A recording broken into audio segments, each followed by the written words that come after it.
without works is dead.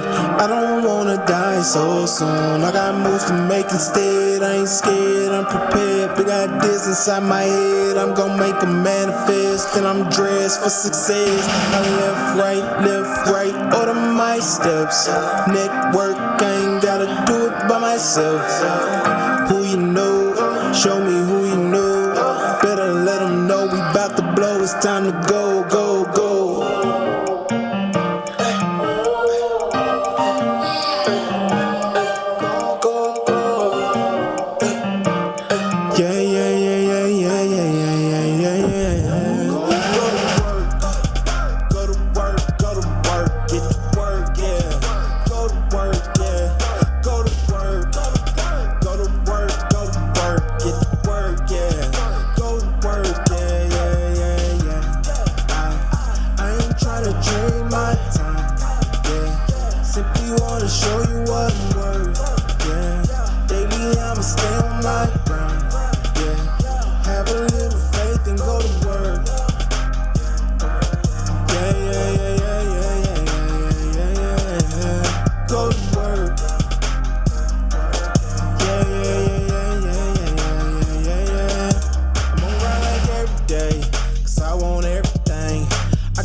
I'm attracting, no accidents, that's fate. Just go in and have a little faith.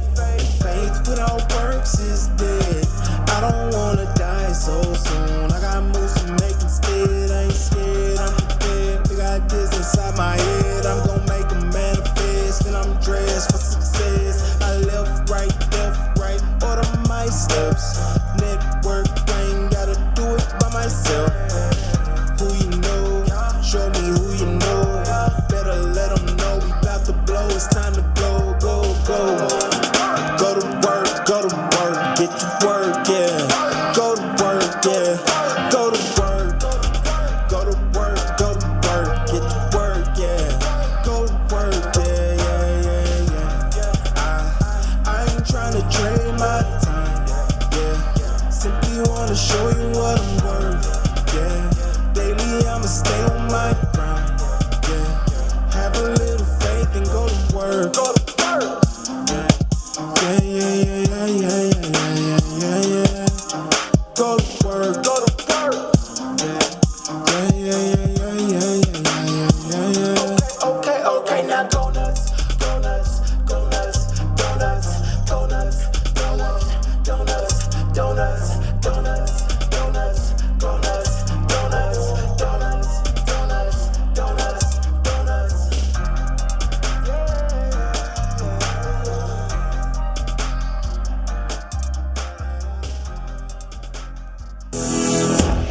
Hey there, I'm Trevor Houston, the creator of the Who You Know Summit, and I'd like to welcome you to the Who You Know Job Networking Show. On our program, we'd like to show you the job search like you've never seen. Everything from getting noticed by employers, how to properly format your resume, and how to network effectively using LinkedIn to drive recruiters to your profile. We even take suggestions from our amazing community. So if you want to learn all things job search, go ahead and subscribe now. Focus! It's all about the job search. So if you want to learn how to land that next success, you heard them. All you got to do is subscribe and ring that bell so you don't miss out on a thing.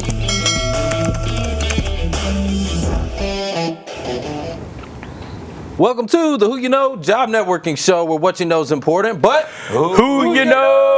Who you know makes all the difference in your job search. It definitely does, and I'm super excited because let me tell you who I know. Get ready for some mic drop moments. I'm going to go ahead and do one in advance, okay? We got a very special guest today with us, Cheri Garcia. Yay! Welcome. Happy to be here. Welcome. Well, I'm excited that you're here too because we're actually streaming on your live stream right now. Because I don't know what's up. LinkedIn doesn't like me. They got me in LinkedIn jail again. Oh, yeah. What is going on, LinkedIn? That's like twice in a month. Yeah, period, that's like man. twice. I got to They figure like this to out. throw you in jail, man. They like to throw me in jail. We're going to talk a lot about jail today. Wow. Guys, get ready for an awesome episode. But before we dive into all that, okay, I would like to shout out the community who is here with us, right? So, Mark Foster, who do you guys got? See Meg Rose. Oh yeah, we got Meg Rose, we got Hope. We always got to have Hope. Mike Mediterranean, Hope. Mike Mike. Mediterranean. What's up, Hey, Mike? What's up, welcome, Mike? welcome. William Baloo and a ton of other people. Who do you got, Foster? Let's see. Scroll up there. Let's see. I got to use Mark's computer today. I see a lot of Meg Rose, Eric, Chris Sure. Hey, Eric, what's going on, man? Steve Wages. Did I say that right, Hey, Steve? Steve. Steve Wages? Okay. And we like to give awards on this show for our top engagers. So what we're going to do now is on our last episode, we had Glenn Lundy. It was a fire episode. And our top 3 engagers we're gonna celebrate right now. So in third place we had Landon L. Third place Landon L. So congratulations. All right, congrats, All right, Landon. But guess what? If you're not first, you're last. In second place we had Joelle Fry. Joelle. 80 comments. Wow, Joelle, what's up, girl? And But she got bested. yeah, we kind of knew this because he had a head start. He was on the leaderboard already.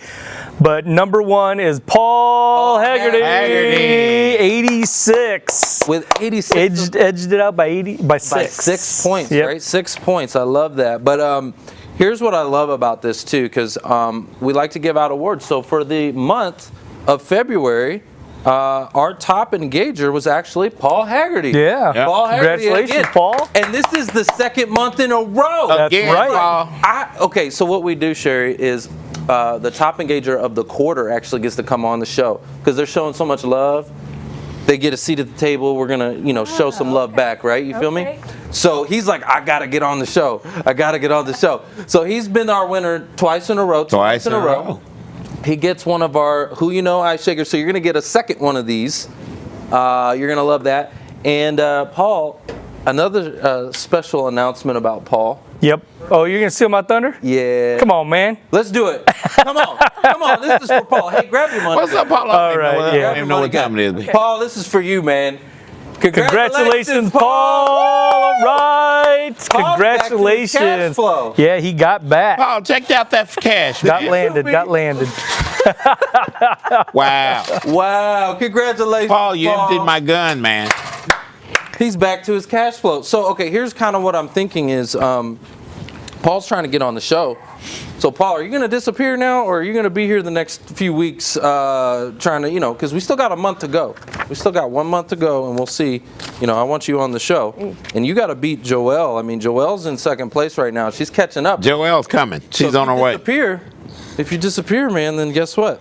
So we need you to pay it forward. Now is the time for all of you in the chat right now. I want you to identify yourself. Tell us what you're doing here. I want you to tell us if it's your first time, right? You've never tuned in before. You're like, what is all this crazy money guns and things going on? What is all this? I want you to put hashtag first time, and I'm going to send you a personalized message, okay? So just put hashtag first time. I also want to know what you guys are searching for. If you are in the job search right now, put hashtag project management or accounting and finance, operations, whatever it is that you do, so our audience of recruiters can come look you up, and you might get discovered that way. Come look you up. Come hook you up. That's right. And then the other thing I want to know from the audience right now in the chat, how many of you are sharing this show in your network? Like you're hitting the share button. Just put hashtag sharing if you're sharing this show. And guys, I can't see it because I don't have I'm in LinkedIn jail right now. So you guys are going to have to tell me, oh, okay, cool. I got this right here. LinkedIn, you can't keep me off. Right? You just can't. I mean, I'm in right now. So this is funny. So I see Peter says first time. Lewis says hashtag project management. Love that. Meg Rose says sharing. Joelle says sharing. I love that. So for all of you that are sharing, how would you like to learn how to not only share, but to have this as an original piece of content live streaming from your platform, right, to your channels, to your LinkedIn, your YouTube, your Facebook, right? You can actually pair this. If you'd like to learn how to do that, I will send you some instructions on that. Just put hashtag pairing, right? Because pairing is caring, all right? I want you to put hashtag pairing and I'll send you some instructions on that as well. All right, well, here you go, Mark. Oh, you want to just hold on to it? Oh, I'll hold on. You want me to Yeah, hold that on? way you can see, That way you see can what's keep going up on. with them. All right. We always like to bless this show with a prayer for the listeners. Foster, will you do us the honors, please, sir? Yeah, let's have a quick prayer. Father God, we are here. We're looking for a job. There's all kind of things going on in the world, overseas in Russia and all that stuff. But you know what? We got enough issues right here in the United States behind COVID. I could go on and on and on, but we ask for your guidance. Help us understand where you want us to be. In Jesus' name, amen. Amen. Amen. Yeah, help us understand where you want us to be. Yeah. It might not be LinkedIn right now for me. They just keep shutting me down. I don't know what that all about. Yeah. But you might find me on TikTok pretty soon, dancing. I don't know. What's up, LinkedIn? All right. So you also got the job of the week. What do you got for us, Foster? Well, the job of the week, guys, is a company called 𝙒𝙤𝙤𝙤𝙤. They're out of Miami. This job is completely remote. Consider where that headquarters is, though, when you get a remote job. So it is a compensation and benefits manager. Guys, you need 7 years of experience, especially what he said was managing compensation programs. You need 7 years of experience. That's the floor. At least 7 years, you guys. Okay? I said it was remote. Here's who you contact. Contact Anthony.M. M as in Mary. Anthony.M at ThriveDX.com. ThriveDX.com. Beautiful, beautiful. All right. We've got actually a lot more landings and a lot to be grateful for. I know we probably got rid of all our cash flow already, but we can reload. Mark, who do we got? Yeah, we had a lot in the chat prior to the show, but let me read off these names because there's some specifics that we wanted to. So reload. All right, so who do we got up first? We got Paul Haggerty. We mentioned him. Congrats again. Congrats, Tom Paul. Hogarth. Tom, let's go. Chris Hopkins. Woo, let's David go. Eberts. Yeah. Dr. Sarah got Suleri. And Brandon Nip. Woo, cash flow. Brittany Oliver. All right, and Brittany. last All but right, not Brittany. least, Pete Lucio Jr. Junior. Yes. Congratulations Pete, you got some to money, you man. all. These guys are all back to their cash flow, and you can be too, but success leaves clues, like Trevor always says. So connect with those people, right? Connect with them online. Find out what worked for them, what got them hired, if they can tell you if there was a specific thing that you can emulate. And then also, in addition to that, make sure to ask if that company's still hiring, right? Because they just hired that person. Oh, yeah. They're probably looking for more. So make sure that you connect and get some help, and then you can pay it forward too.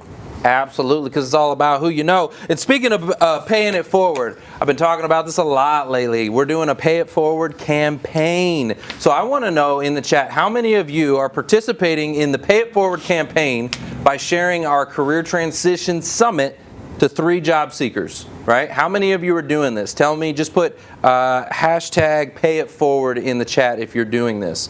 Because we're stronger as a unit, okay? And as you can see, right? Look, there's something trying to take me out right now. LinkedIn, I love you, but they're trying to take me out. But listen, I still got work to do. It's called impact. I got people to serve. There are people in need, right? And so we need your help, right? Like right now, I'm calling on you. I'm calling on the Who You Know community. I need your help. I need you sharing, paying it forward. So here's the deal. Share it to 3 people. I'm going to teach those 3 people to share it to 3 people. Now, Cheri. Yes. 3 times 3 is? Oh my God, 369. No Nine. more math questions. Is that No more math questions. even do that Mark, to me. 9 times 3 is? 9 times 3 is 27. 27. Wow, dude. 27 times 3 is 81. 81. Okay, now here's the deal. You do this 12 times, Cheri. I'm not going to do it. I'm not going to be able to make it. 1,594,323 people. Guys, there's a lot of people out there in need. If we do this just 12 times, so you share it to 3, they're going to share it to 3. I'm going to teach them how to do this, and it's called impact, okay? And we don't need LinkedIn at that point, all right? We won't need them. Okay, is all I'm saying. So, pay it forward. I want to know from you, how many of y'all paying it forward? I see Donald. I see Lena Stutz. I see you, Lena Janet. Stutz. I love Joelle Fry. Joelle Fry said, guys, paying it forward with buying another Morning 5 planner. Can't wait to give it to my person. Yes, love Way that. to go, Joelle. All right, guys, we got to go to a real quick commercial break. Don't go anywhere because I think we might get bailed out of jail today with Cheri. I think. We'll be right back. Don't go anywhere.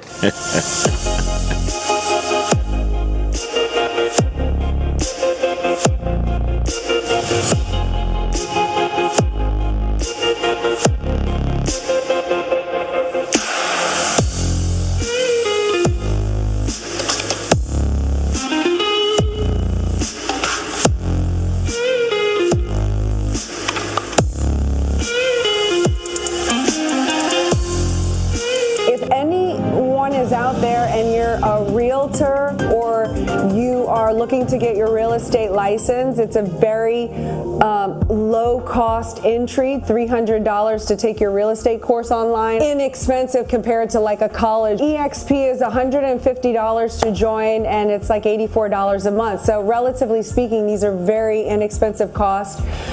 If you are interested in that and you want to work with me as a realtor, I'd love to have you join my team, and you want to hear about the model, then go to join10xempire.com, and I do this opportunity call every Tuesday. Would love to answer your questions and tell you more about what I'm doing. If anyone out there is interested in working with me. It's time to pay it forward. Who You Know Nation, check it out. I got an idea. It's actually not my idea. It's not really original, but the movie Pay It Forward, where he's talking about helping 3 people. And if those 3 people help 3 people, and then those 3 people help 3 people, right? It starts to create impact and change. And that's what I'm all about. I've been doing our summit and everything with the Who You Know show now for years. Everything is free to the community. We've been giving for years, and it's always been about impact for me. And so I'm going to ask you for a favor. I'm going to ask you to pay it forward. It's something we always talk about. If we've ever provided you any value, I want you to share it to 3 job seekers, 3 people who are looking for their next successful opportunity. Or the other thing you could do would be to share the link to our summit online. You can literally just do it in a social post. You could post it out there. But if we do this, think about it. We can cause change. We can actually make an impact, and you can be part of that. And I want you to be part of that. We appreciate you. Hope you have a phenomenal, blessed day. And let's go make some change out there in the world. All right. Thanks again. Bye-bye. Now, her remarkable story is proof that people can overcome bad choices and turn their lives around. Sometimes all they need is a second chance. Take a look. Hi, my name's Cheri, and I've had a pretty troubled past. I've spent a couple of years running around Dallas doing some things I'm not very proud of. My senior year of high school, you could find me in a cheerleading uniform selling meth. I've been arrested and put in jail 11 times. And then I finally realized this is not the life for me. This is not the direction I want to be headed. And this is not my purpose. So I made a vow to turn my life around. It was not an easy road, but since that time, I've become a successful inventor and entrepreneur. I've been very fortunate, but not everybody is that lucky. I knew I wanted to give back and help others turn their lives around. So I started volunteering at the Prison Entrepreneurship Program that gives prisoners the opportunity to change their lives. Please do not quit. It will be the biggest mistake that you've ever made in your life, even more than the mistake you've made to get in here. No longer do I have to feel insignificant. Now I'm in the light. 100% of our guys have a job within 90 days of being released from prison. It's truly an amazing experience to get to work with these men the way I get to, because I know what they're going through. They need somebody that believes in them and that is backing them up to show them that change is possible. You better stick with this. Cheri is very helpful. You know, she inspires me. Things get hard. Please think about my speech. I have so many letters. I'll open the mailbox sometimes and there's 25 different letters from different inmates saying, thank you, you're changing my life. Because of you, I'm not gonna be on drugs or do anything bad anymore. So that's why I'm just like, I can't mess up and I gotta keep being successful for these guys. I got a second chance, and helping these men get their second chance has been the most rewarding thing I've ever done in my life. Welcome back to the Who You Know Job Networking Show, where what you know is important, but Who y'all know? Who you know? Absolutely, it'll make a difference. it definitely will. Well, let me tell you who I know. I know Cheri Garcia. She's the CEO of Cornbread Hustle, a staffing agency for second chances. Before creating Cornbread Hustle, she found her own transformation and recovery through inventing a tanning bed and starting a career in TV and the news business. Later, Cheri became a PR consultant for Mark Cuban companies and provided strategy and media opportunities for a variety of Shark Tank companies. Today, she uses those talents to help individuals get out of prison, rebrand themselves to become the person they want, and to get noticed by the people they want to meet. Everybody welcome Cheri Garcia! All right. I wish that episode would just die. I can't believe you guys just did that. Are you talking about the Steve Harvey?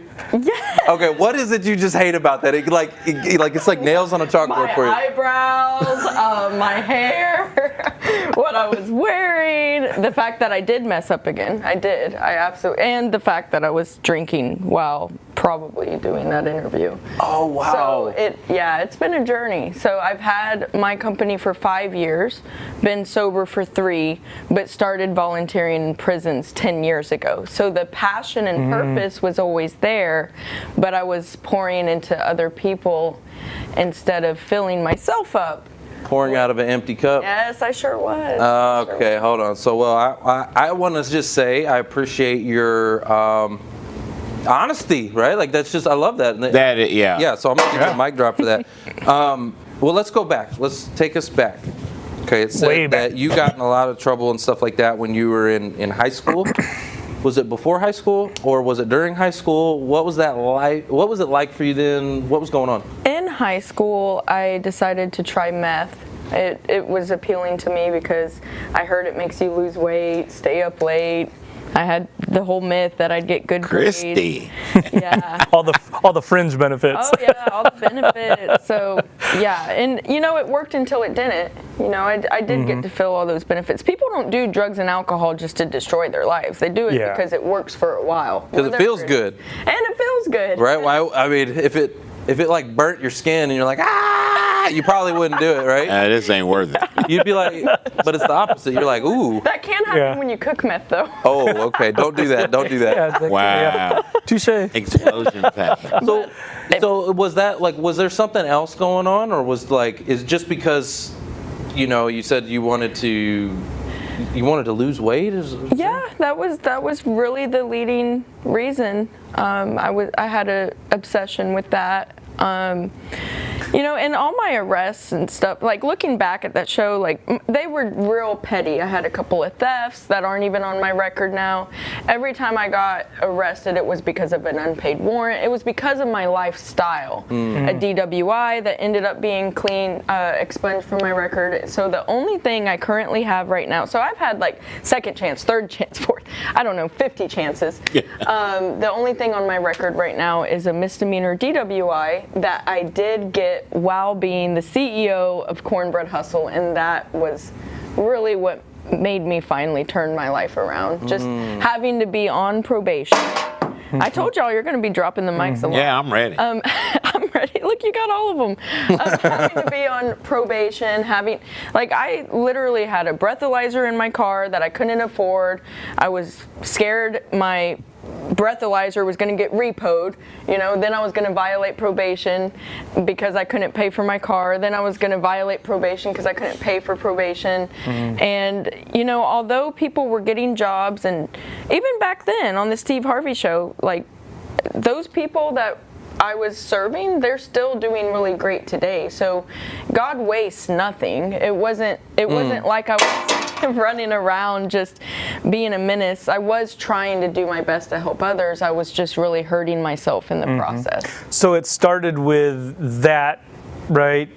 trying the drugs, and that was the catalyst, and then it was just kind of a downward spiral from there? Not really. Actually, I did the drugs. I did them every single day for 2 years after I tried them. So I was a senior in high school. I was using drugs. I was bringing it to school. I was putting it in my drink.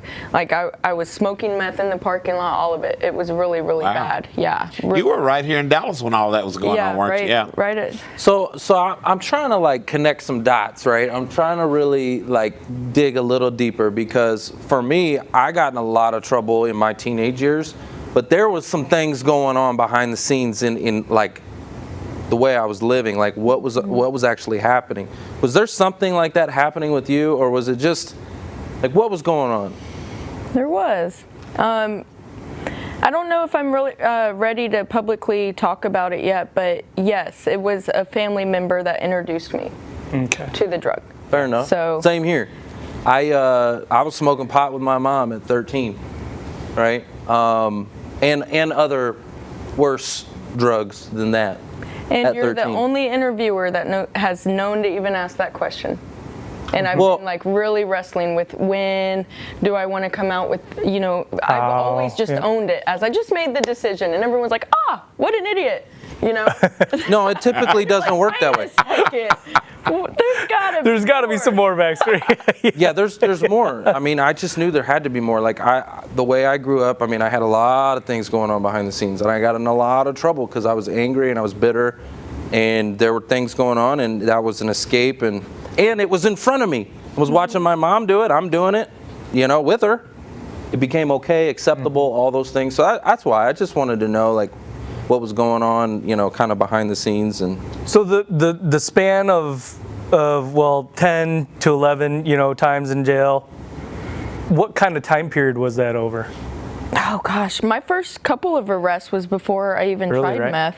Okay. Probably freshman year of high school. I just had this thrill of stealing. Yeah, and the second time I got caught, my parents said, "You're staying." So I stayed in juvie over Thanksgiving break. Oh Yeah. wow. I'm sorry, I don't mean to laugh. Oh, man. I really don't mean to laugh.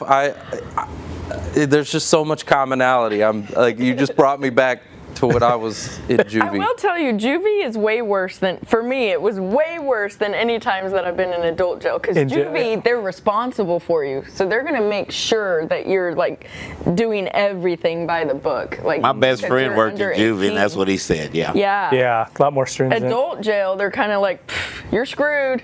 Yeah. How was, for you, what was your experience in juvie with your, like the way the guards treated you and things like that? Did they treat you good? It was like terrible. It was awful, right? It was worse than anything I've ever. It was terrible. Isn't that crazy? It was It was the worst experience. Juvie was the worst experience. Even compared to staying over for a weekend in Lou Sterrett.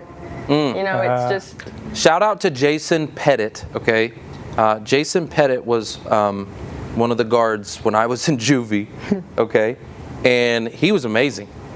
He was like a coach. Matter of fact, he did a lot of football coaching and stuff like that. And he was like a coach and mentor and just wanted kids to get better.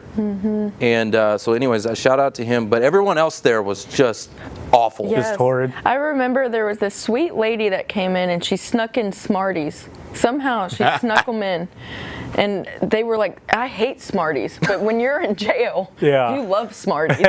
They would make us do stuff for what they call G bars, granola bars. They called them G bars. It was chewy bars, the little chewy bars. They would make us do push-ups or whatever for G bars, and that was like, you wanted that. Yeah, you wanted that G bar. You're like, wow. So did because prison, right? Jail, juvie, adult. Prison, whether it's county or... I've never been to prison. Okay. Never been to prison. So it's by design supposed to start rehabilitate, right? Reform. Did you get any of that throughout your experience there? I will be honest, that juvie experience, I still hold my breath and get scared walking out of any retail store to this day. Like that really did. I will not steal a piece of gum. I will not ever steal again in my life. They made me do like theft therapy, whatever that, like some kind of theft classes. I don't know. Oh wow. So that worked. It did work for me, but I found different ways to be rebellious, and it was through drugs and alcohol. All my troubles after that, all related to drugs and alcohol, and then the warrants and the arrests were. I never got any other charges that related to anything else outside of that. Okay. Was it that you were you like defiant, like in your demeanor, your personality, or because you meet a lot of times you meet people and they're defiant with their actions because they do what they want to do and it gets them in trouble. They're not purposely like trying to be defiant to other people. It's just in their lives, right? Can you talk about that? Was that you? I never, even to this day, like, because sometimes my drive and attitude can get in the way of other people. I think I never, ever meant to ever hurt anybody. I've always had a big heart. Yeah. But I think I just seek thrill. Did you hang with the wrong people kind of thing? I did. I was the wrong person. I hear you. We'd have got along just fine. I cannot use that excuse. I was the wrong person. All right, well, let's shift gears, okay? Let's shift gears for just a second. Let's talk about recovery, transformation, right? Because obviously I'm looking at you now, and it's kind of hard to imagine all of that. Yeah. So let's talk about that. What led to your recovery? What led to your transformation? Because there's usually, like I said, there's a root cause that started it. There's something that triggered the recovery too. What triggered your recovery? So I got the DWI in 2017, around December 2017. Oh man, I even went back to the police station the next day and had to ask what city my car was in. So like I was bad off. I really could have hurt myself or somebody else big time. I still drank for that entire year, telling myself like, everybody drinks and drives, just sometimes people get caught. Very unfortunate, the job that I have. That doesn't look good, but whatever, and I just kind of kept it under wraps for a while and did my probation and showed up and did my drug test and all that. And I was trying to beat that breathalyzer. I was trying to count the drinks and how long could it be until I had to blow into the breathalyzer. And things started to happen in the next couple of months. I already had 2 near DWIs, and a couple of people that were close to me were like, you're about to really ruin your life. And I was like, shut up, whatever. You just don't want me to have fun. Whatever, I'll do what I want. Yeah. And I read a book called Control Alcohol, because that's how bad I wanted to control it. Okay. And it really, it changed a lot of the way that I looked at it. It said that it causes anxiety. And I always thought that the alcohol was the only thing that would cure my anxiety. And I was like, well, that's stupid. And so I started to try to go like 1 month at a time, and then I felt good. But then when the feelings would hit me, I'd be like, that doesn't feel good. So then I'd drink, and basically every time I drank after like the 1 month or the 2 months, it was horrible. I felt horrible the next day. It wasn't worth it ever.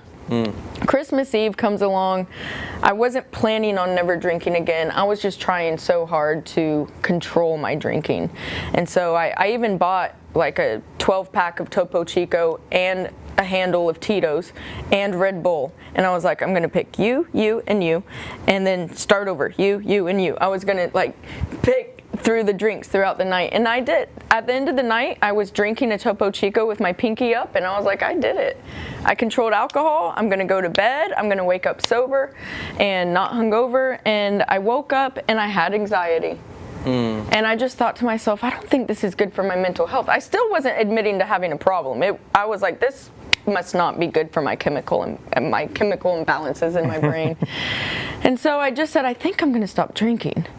And New Year's Eve comes along, and it was really hard, or comes around, it was really hard not to drink on New Year's Eve. Imagine. And I decided to go to church.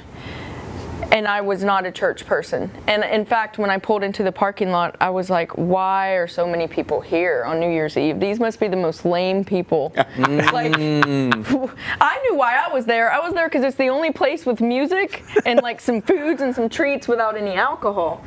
And so people were raising their hands up in the sky and preachers asking for money. And my eyes were like so rolled into the back of my head. And a song came on, Come Alive, Dry Bones. Oh, and yes. I just was like, I'm dead. I'm dead. Ooh, yeah.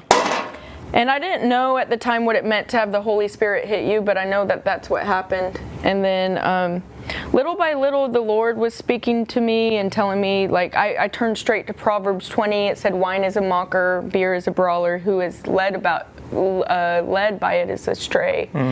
And I remember falling to my knees and throwing my Bible against the wall and just saying, help me. Well, help me then. You know, if you don't want me to do this, just help. I always cry when I talk about it because it's like how a higher power can literally I had a real dad, spank me, like the way I needed, right? A real dad. And at that point, it was like an invisible accountability partner. And I went 6 months without drinking, white knuckling it. It was horrible. I mean, obviously, there were good enough days that I kept going. And then at around 6 months, I had a couple of options. It was kill myself, or go to church, or drink.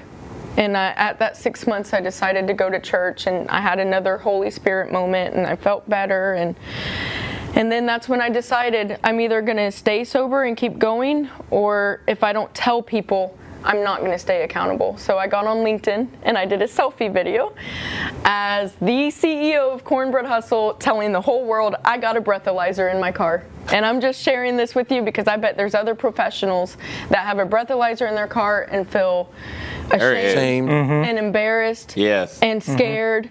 But I'm with you, and if this causes me to have no credibility and not place a single person, then that's just what I deserve. So yeah. Oh man. So I want to pick on a couple things. So first of all, the video that you put out, just telling the world, right? Heather Monahan says it best. She says, in order to own your shame, you got to shine light on it. Shine light on your shame, or your shame will own you, something like that. I can't remember exactly how she puts it, but it's kind of like, okay, I'll give you an example. I don't know if you've ever watched that movie 8 Mile with Eminem. Of course I have. Okay, the rap battle, the very last rap battle, right? Yeah, that rap battle. And Eminem basically starts talking crap about himself, saying all the bad things about himself, and then hands the guy the mic and says, all right, tell them something else they don't know about me. Yeah. Right? Like, you don't have any power over me, right? So he shined light on his shame. I love that guy's face, the expression on that guy's face. He had nothing. The enemy has nothing when you shine light on your shame. I did a post today, and it was going viral until LinkedIn shut it down. Seriously, because I put some things out there today that I've never shared, and I shined light on the shame, and the support was amazing. So I think that's awesome that you did that, number one. The other thing that I want to point on, you talked about worship music, right? Like, worship music is huge for me. I absolutely love it. There's something about music. And you had that moment where it was like the Holy Spirit kind of washed over you. Sounds like you weren't even like really maybe religious, or, you know, you said the preacher was asking for money and all these other things going on around you, but then you heard the music and it was like everything else just silenced, right? Yep. I know that feeling. I know that feeling a lot. So anyways, I just wanted to share that with you. I think that's amazing. For all of y'all listening, if y'all aren't plugging in with some good worship music, you need to. Just saying, you need to go plug in with some good worship music. Guys, we got to go to a real quick commercial break, but don't go anywhere. We got more Cheri Garcia when we get back with more mic drops.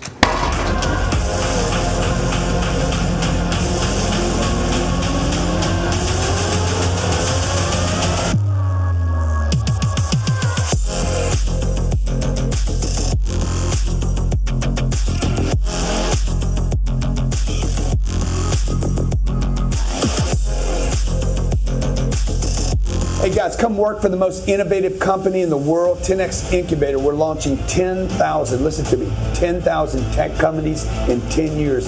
If you're a coder, what? We got programmer, coders, we got graphic designers, we got copywriters, digital marketers, biz dev. you name it. You If got you skill. like tech, love tech, hungry. want to be in tech, okay? We don't actually require that you get the jab here either. Just so you know, if you want it, good. If you don't want it, no problem. We are hiring. We want you. If you're good at your job, if you're disciplined, if you want to be paid well, if you want to be taken care of, if you want to be in a 10X environment, click the link below. Give us your resume and a short video, 30-second video. Just tell us who you are. Tell us what you do. We want you. We want you. Let's go. We want you.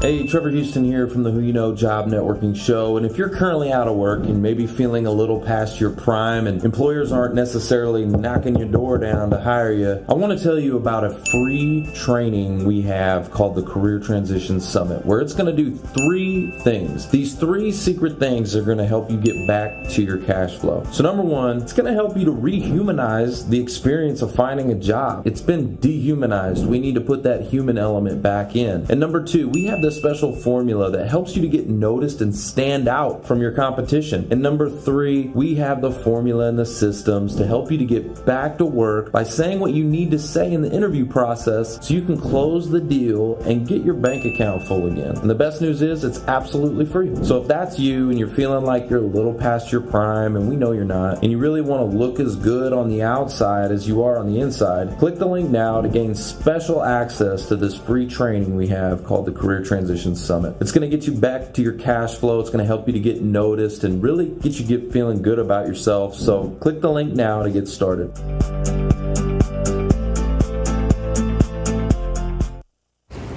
Welcome back to the Who You Know Job Networking Show, where what you know is important, but who you know, who you know can make all the Cheri difference Garcia. in your job search. Guys, we're back with Cheri, and I want to ask you a question about Cornbread Hustle. Okay, I gotta know about the company name. Good name. Was it inspired by the movie Life? You got it. Yes! Woo! Oh man, I was hoping it was inspired by Kung Fu Hustle. Man, you're an interviewer that actually knows your stuff. Yeah. You come from my side of the railroad tracks is what it is. Yeah, that's what it is. Yeah. You go eat your cornbread. It's from the movie Life. That's so cool. I love that. So Cornbread Hustle, it helps people get a second chance, people that have been to prison, felons, things like that. I want to dive into that a little bit because I've got some family members, like a blood brother, and then I've got some other people that I grew up they're like brothers to me, who are felons. And they go through a challenge, okay? The challenge is they'll get a job, they'll work really, really hard, straighten their life out, things are going great, okay? They'll get promoted, okay? And when they get promoted, that's when the company does the background check. And so in one moment they're getting promoted, and the next moment they're getting fired because of the background check. And it can be very discouraging for someone because they're like, man, I'm never going to be more than a gas station clerk. I'm never going to be more than, working at Walmart or whatever.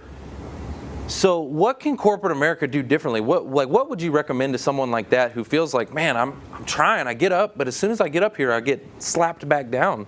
So we specifically work with a lot of billion-dollar companies that use us to help them come up with a policy for second chance hiring. So basically what you're talking about is a lot of times somebody who has a felony conviction, they'll go work for a staffing agency. After that 90-day period, it's time for them to convert and be hired directly. Yep. That's when they're usually told no, they have a criminal record, and so then they have to go to another staffing agency, staffing agency, and that's where staffing agencies can get a bad rap because people see them as lily pads. Right. They don't have a choice, right? And then sometimes the employee isn't so loyal to the staffing agency because they know that it's just another lily pad. Right. At Cornbread Hustle, every single employer that we work with, based on their criteria of what they will accept, we only place you at a place where you will get that job in 90 days. You will not be turned away because they already know about your background up front. Our recruiting process is learning about your background and what happened and what you've done since to turn your life around. So when I go to present a candidate to an employer, I say, here's this guy, he falls well into your criteria. Because some of our employers, we have one employer that will take somebody convicted of murder all day long, but they don't want somebody with a pattern of theft because they have a lot of copper. So we just help them come up with their hiring strategy based on the workplace environment. We have one company that's in a very distressed part of town where there's a lot of heated arguments and hostility. So we try not to place anyone there with violence within the last 3 years. Right, because we're trying to keep the workplace safe. Because we advocate for not only the second chance person, but also for the employer. We're not a nonprofit. We only make money if they're a successful placement. And we're advocating for the rest of the workforce who may not have a criminal record and may be afraid.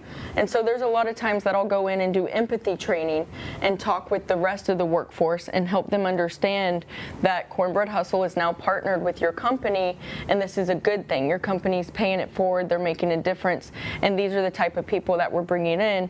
And I explain all the meth I was doing, the meth I was selling, all the illegal things that I did, and I ask everybody, how many of you have done something illegal? You know, so I try to help get people to understand empathy. It's not just about the leadership making a decision to hire a second chance individual. It can be an internal PR nightmare if the rest of the 1,000 employees in the warehouse are like, "You're hiring felons? What?"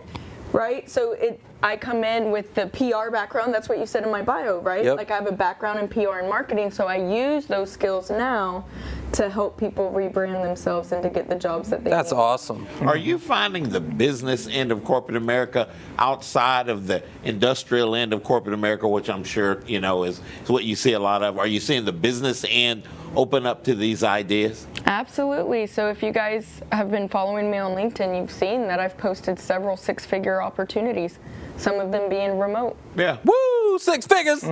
That's cash flow. That's what I'm talking about. Yeah, that's good. That's good, because I'm the job father. So all I care about is how can I help my folks, right, out of a job. And so if we can be encouraged, guys, I want you to listen. But the main thing is I want you to realize where this information is coming from, and I want you to be encouraged by what you're hearing. What about the Great Resignation, right? Everybody's having a hard time, you know, filling these roles and stuff like that. People are switching jobs a lot. Are you seeing that is tightening things for you or expanding things for you? Cornbread Hustle has been blessed beyond measure. So the first thing that happened where we've been blessed during a crisis is the coronavirus. So I was afraid. I was 1 year sober, and I was like, really? I have a disease of alcoholism. Now a virus is going to come take me out. I don't think so. Like, I was like, and we were barely break even. I was so afraid. I went into high gear entrepreneurship. I got hazmat suits. I got all of my employees. I said, don't worry, y'all are not going to lose your job. You got hazmat suit? You put the whole suit on? And we made $100,000 in 1 month disinfecting. And so we were able to use that money to grow our staffing. Right. And then what happened that I didn't realize would happen, which I wish I could take credit for this because I would have been all over LinkedIn like promoting this, but everybody was out on unemployment because of the coronavirus. Guess who is not eligible for unemployment? People with no work history who just got out of prison. That's right. So all these companies were hitting me up because now they're going to be okay with hiring felons because it's either shut down production lines or open up your heart. Hire some people. Well, I read an article where also the ATS, right, where companies are laxing up their requirements because what a lot of people think is, you know, the ATS will scan, you know, your resume for keywords and then send out the auto rejection emails, right? Well, the criteria that is put into that ATS is put in by a human. And so they're looking for felons, they're looking for, you know, all kinds of criteria to disqualify people. And so I read this article about how they're laxing up some of that and they're allowing for more, you know, criminal backgrounds and this and this and that. So I just was curious if you were seeing that they're laxing things up and you're seeing a lot more demand actually. Yes, and I'm the one helping them with the lax. Like Yeah. I'm helping them form their plan. I'm meeting with CEOs of really big companies. That's what I was going to ask. I'm in some rooms that I thought I'd never be in. Uh-huh. Nice. Yeah. Well, my question was, who is the driver behind it? I mean, outside of you guys, right? But is it the CEOs? Is it the HR people? Who's behind my it? My main target market, as it relates to if I could have all eyeballs on my LinkedIn at any time, is the HR person, because they're the ones that's running it up the ladder to get permission, or sometimes it can be the president of HR, like at the very top, and they can make the decision. So HR people, yes, but what I've been seeing a lot of, because of the LinkedIn posts and because of sometimes the vulnerability of my posts will hit a CEO in the heart. And they'll reach out to me and say, I have my HR person reaching out to you. So I haven't had to do a single cold call or knock on a door. Yeah. Every single bit of our revenue that's come in has been inbound. You see that? Hold on. You see that? Y'all see that? Hold on. I don't think I've seen that though. Look, we got to reload all this year. Look, because we still got a few minutes left. Okay, I'm reloading. You know what I'm saying? All right. So you got demand going on, and you said that a lot of it is being generated from your LinkedIn profile. You're putting these videos out. From LinkedIn. All of it. Every penny of our revenue. Come on, LinkedIn. What are you doing? Let me back. Come on. I need to get. Can you help me get out? I'm in jail right now. I've never been in digital jail. Yeah. I need a. Oh, I yeah, don't he's need a repeat second chance. offender. I need a fourth chance. He is This is a number repeat 4. offender. What the heck, Number LinkedIn? 4. Anyway, so LinkedIn, you're putting that vulnerable post, like posts that most people probably wouldn't share all of this stuff, right? But it's creating opportunity for you. Why do you think that is? What do you think is actually happening there? So I originally started doing it because I was just trying to stay sober. I remember at about, it might have been like 10 months sober, 8 months sober. If you go back and look at all my posts, I never take them down. I want it, like even that stupid Steve Harvey show. I never want to take stuff down. Nothing against you, Steve. Well, I always want to take stuff down. I take that back. But one time, one of my recruiters had tears in her eyes, and she said, please, please never take any of that stuff down. And I said, why? It's horrible. She goes, that's what I watch when I need inspiration. I said, don't watch that. And she said, no, because that's closer to where I'm at right now. And when I watch your new stuff, I feel like I'm so far from that. It's hard for me to get inspired. And so I was like, I guess I'll leave it up. But it meant a lot to me that she said that. So if you go back to my posts from in my first year of sobriety, there's one post where I'm sitting in the woods, literally sitting in the woods, like picking at the grass. And I'm like, hi, LinkedIn. Just here to say that I really want to drink. I don't know why. I've lost weight. I have money now. I don't have the breathalyzer in my car. Life is better, but I still want to drink. So guess I'm just putting that out there so I don't. And so it really went from me just trying to not drink to me realizing how many people needed these videos. Right.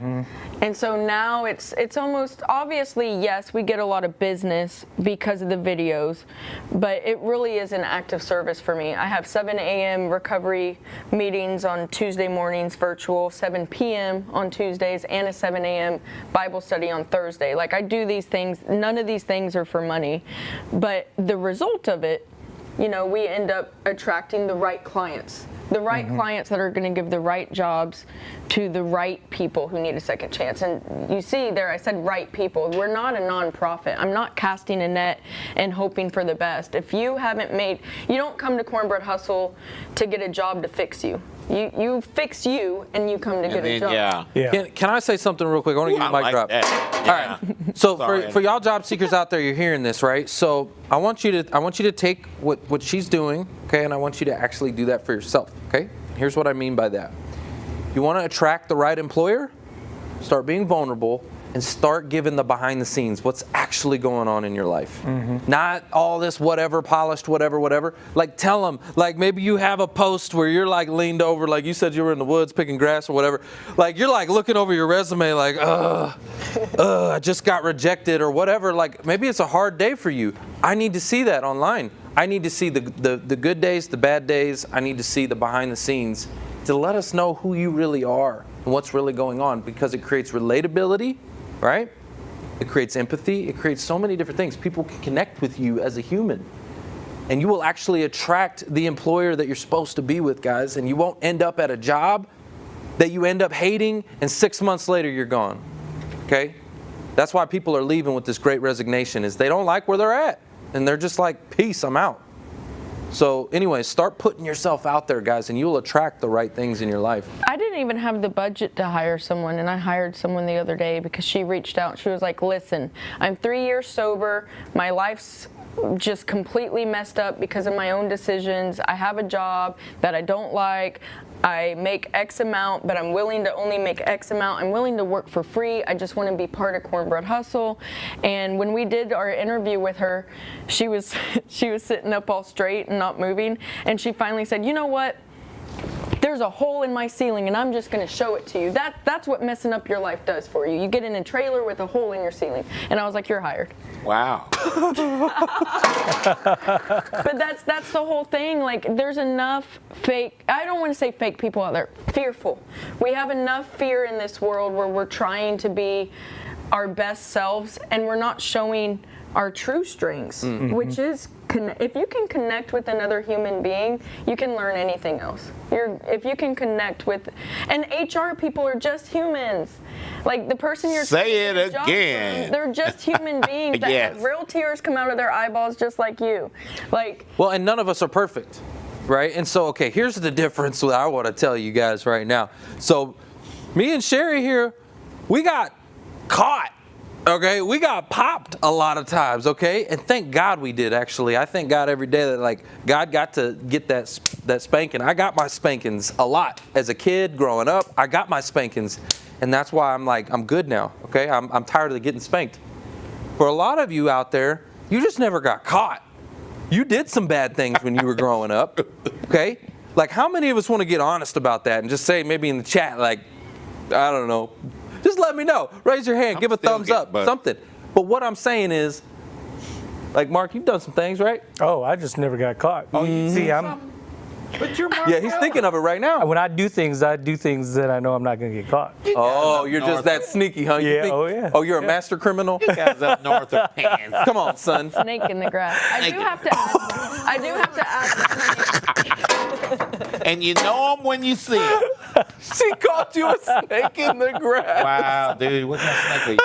Oh my God, that's the best moment on this show. Oh, I love it. I love it. Anyways, I have to say one thing though. Go to the house. Before I get a bunch of flooded inbox messages, one thing that doesn't work, and please don't do this to try to go get hired because it won't work for you. Just because we talked about this empathy and vulnerability, do not get in somebody's inbox and just say, here's how horrible my life is. Yeah. And just list all the horrible things. Like, I get that a lot. I get people that, and it's literally not a single positive thing. People still want to see that you've been trying, that you've made a change. What change have you made? Every single person that comes through our doors that has a criminal, I don't care if you have 12 felonies. Well, most of the people we do hire have 12 felonies. But what did you learn in prison? What have you done since? If they're living in a halfway house and they rode the bus to come to our job interview, and they're telling us that, you know, they need to still pay rent and that they're caught up on their child support or whatever challenges that they faced and found a way to overcome. That's what I want to hear. Do not come to me with all of your problems and thinking a job is going to fix it, because then your problems are going to become my problems because I'm your boss.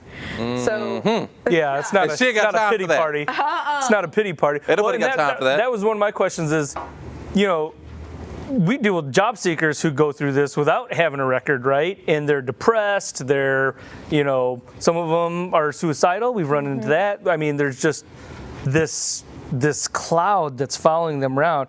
And then you add on a record to that, right?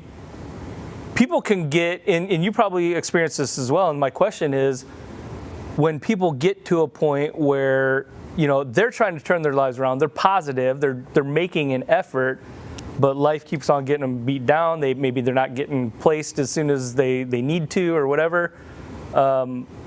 How do you, is there support there? Oh, we have. How do you get them through that? So much support. I do have a 12-week program that I created that they all get for absolutely free, and they get a certificate of completion, so they can take it to any job and show. So that's an example. Even like if you're a felon. I don't even like saying felon. If you have a felony conviction and you're watching this right now and you want that certificate of completion, I'll give you a promo code to take the whole course for free just so you can get that certificate and show it to the employer, because that shows I did this 12-week course. We have a resilience advocate at Cornbread Hustle, and it's literally like a not 24/7, they have to schedule an appointment, but it's basically like a mentor or a sponsor.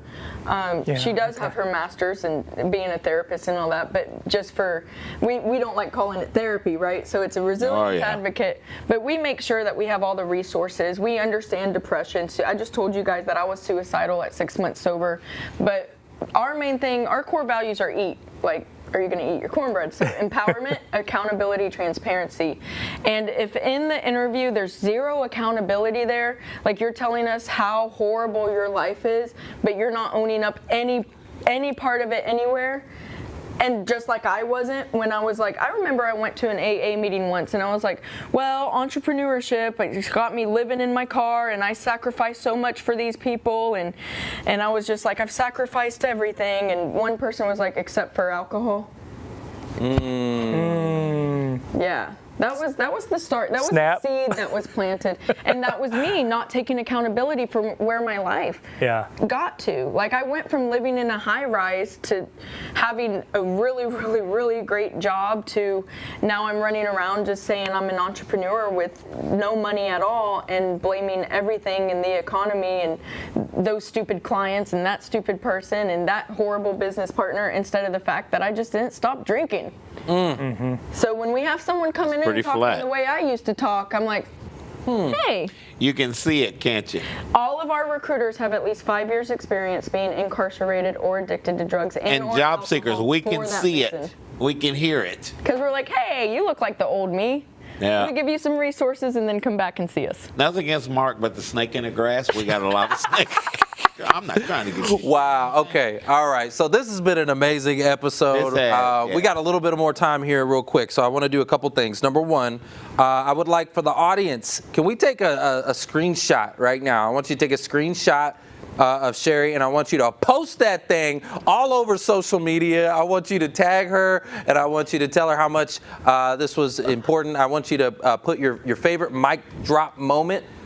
When Mark was called a snake in the grass, I want you to put that, and just use this all over social. He's hurt.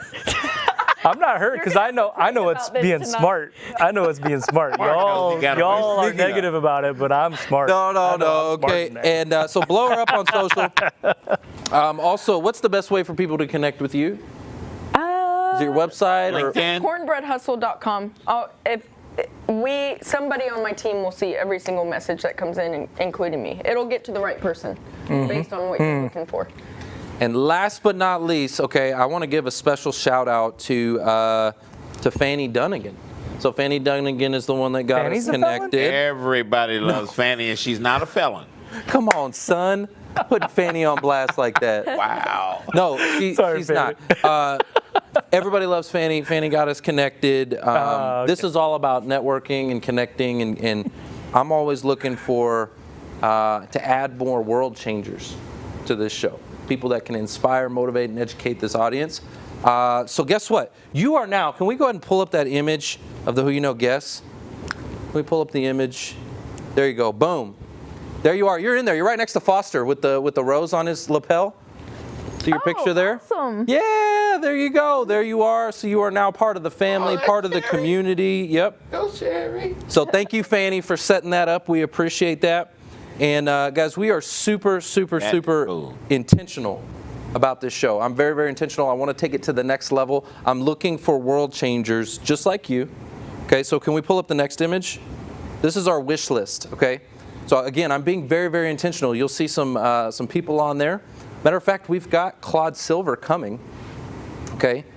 She's going to be coming on the show very, very soon. There's a couple people up there that you might know. I know you've been on with Steve Harvey, Mark Cuban. And for anyone in the audience that's listening right now, if you have a connection to someone on our wish list, we would love for you to send that in to whoyouknowshow@gmail.com. Again, we're looking for world changers, people who are making a difference, people that are making impact. All right? So make sure you send that in to whoyouknowshow@gmail.com. Guys, that's the show. It's all about who ya know. Who do y'all know?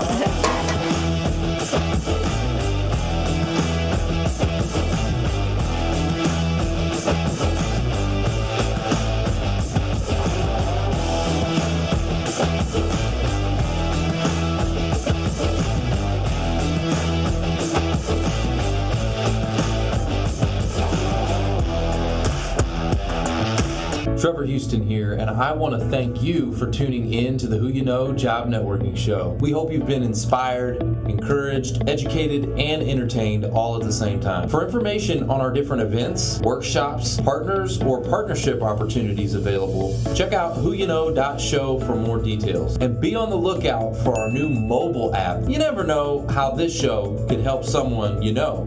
And if we've made an impact or put a smile on your face today, don't forget to hit that share button on your way out. Until next week, it's all about who you know. Bye!